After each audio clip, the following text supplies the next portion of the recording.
To Shashi, because one of the great heroes of the Second World War, in fact of the 20th century, Winston Churchill, you've basically accused him in your book of complicity in a famine that killed 4 million Bengalis. Rightly so. 4.3. I mean, Churchill personally took the decisions that actually not only plunged Bengal into starvation, but had the British actually purchase grain that the Bengalis could barely afford to buy in order to ship it to Europe, not to aid the war effort, as his defenders claim, but to boost the buffer stocks in the event of a future possible invasion of Greece and Yugoslavia.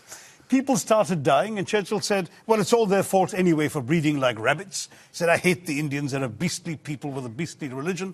Australian ships were docking in Calcutta port and were ordered by Churchill and his odious paymaster, General Lord Chauvel, not to disembark their wheat, but to sail on to Europe, where their wheat might be used in some future reserve stock.